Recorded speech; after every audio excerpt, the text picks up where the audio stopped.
you're going to get hurt. And what happens to our guys? They get hurt, right?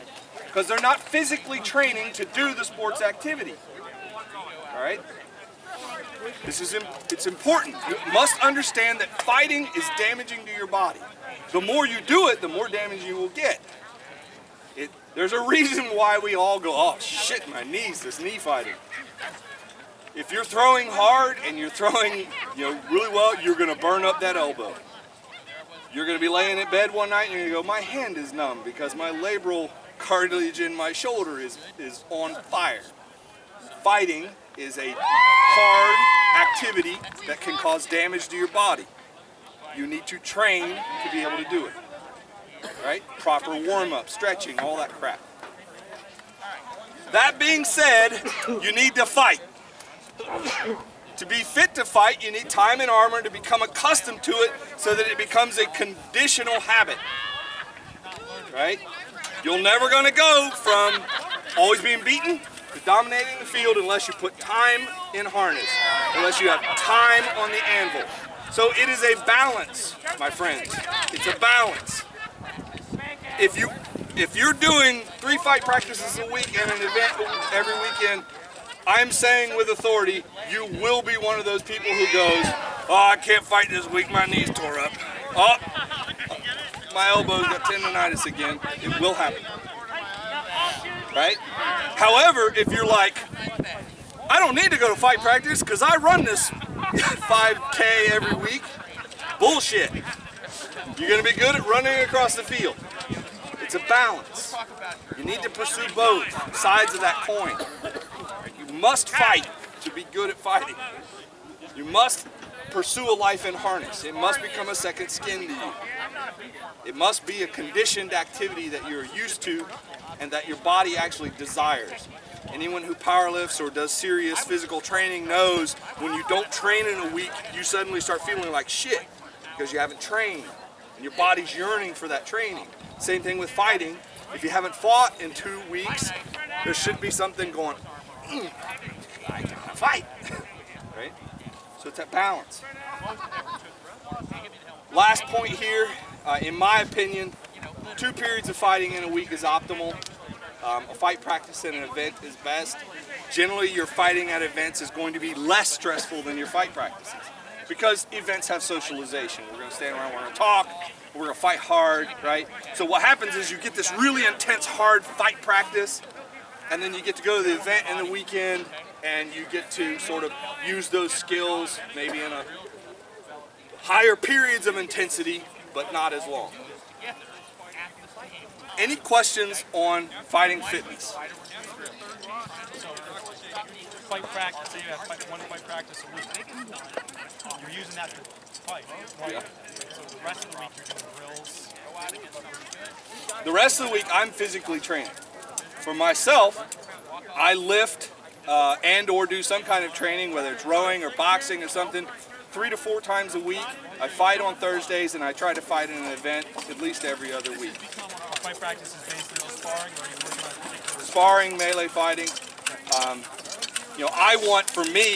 I want, and we'll get into this in a minute, but for me, I want to be in armor swinging and building those techniques and skills, facing skilled opponents. I want to be working on those fighting skills. Here's the point I'm trying to make. How many times have you heard a guy go, oh God, I'm really out of shape, I need to get to fight practice more? No. You need to stop eating 3,000 calories worth of carbs. You need to walk 3 miles a week and go to fight practice. Okay? I said I'm going to say hard things here. I told you we're going to speak truth here. You're not going to all like this. I don't like it. This is the mirror I hold up to myself that Brano's put in front of my face 15 years ago. These are his words, and I'm not saying he's Jesus or anything, but I'm just saying, he said, number 2, he said, Gunnar, number 1, fix your shitty armor. Number 2, get in shape. Any questions? Moving on. Again, we want to get past this. Number 3, get into a little harder territory here. And I'm not here to tell you, we're not talking about how to get good with your technique. We're going to talk about it. Number 3, the third thing you do in this process, perfecting technique. Fighting is essentially a basic skill set. If we watch even the best of us out here, what they're doing is not complicated. Basic hoplology, which is the study of the human body in fighting or combat motion, it's not difficult. It's not like an advanced magical thing that's happening. There's a hand and an instrument in the hand, and it moves in a direction and the instrument strikes a person. There's some foot movement involved. There's feinting and faking. It's not rocket science. The basic skill set used in fighting is just that, basic. It's not a lot.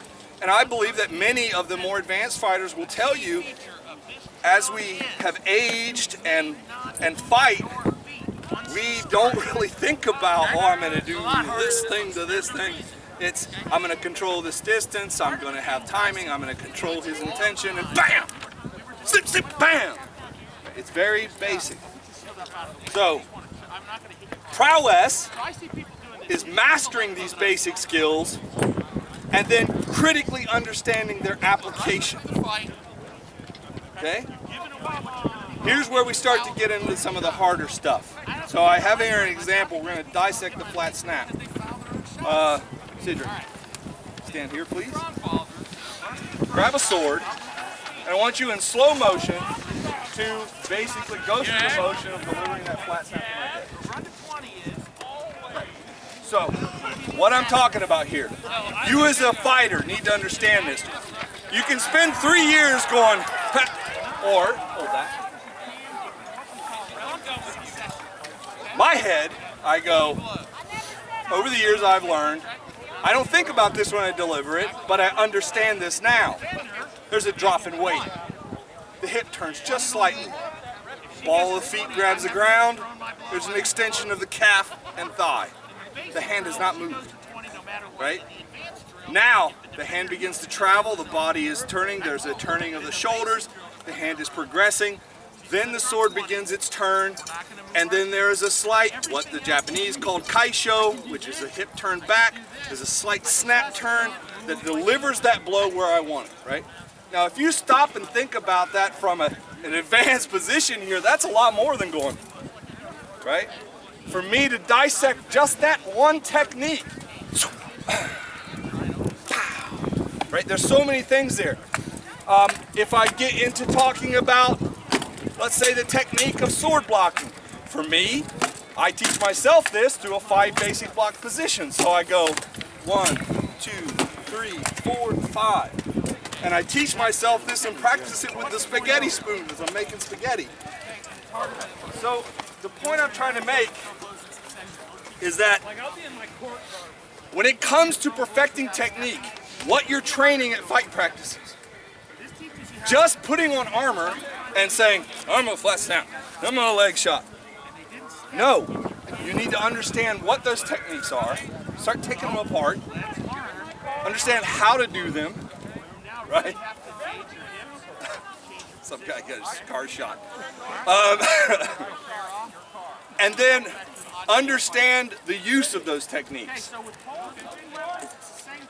Which goes into the next point.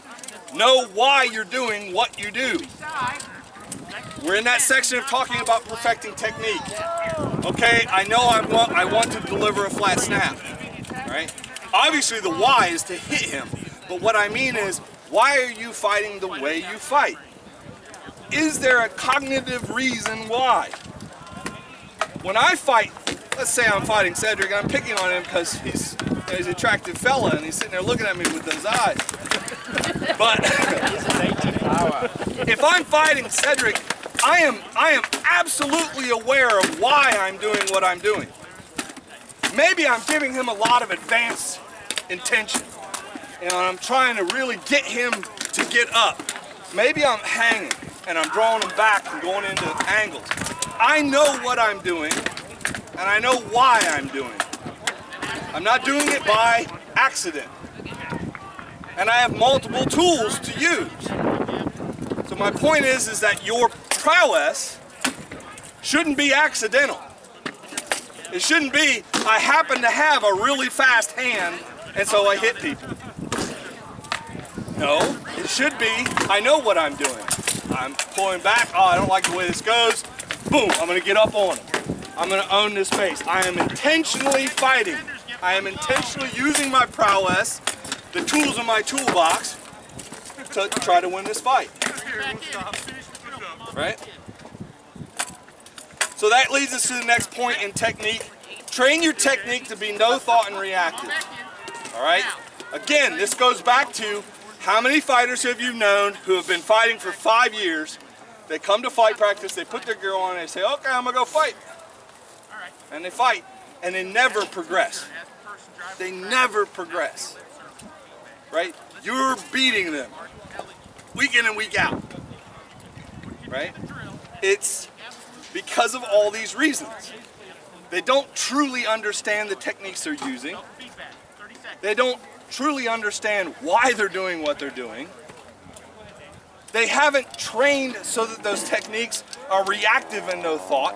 When I go through 5 block positions, it doesn't matter to me if His Grace throws a thumb leader. My natural reaction is very likely going to be to drop into low 3 guard. Boom. Because I've trained it over and over and over and over again.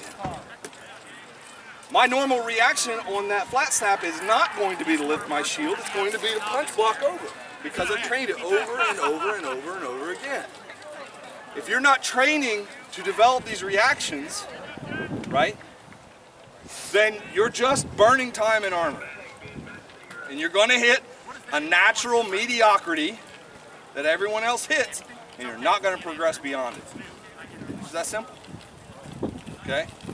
That level of mediocrity for you may be a little higher based on your innate athletic ability or your toughness. Right? So the last point in this section is time in armor is required to train deep body understanding of the application of technique. Timing, distance, feints, fakes, advanced techniques. All of these things, we hear His Grace Ronvalder talk all the time about intention and controlling the other person's body. How does his sword magically cross distance and hit you? It's because he's doing a lot of things to you without the sword. He's controlling your body and intention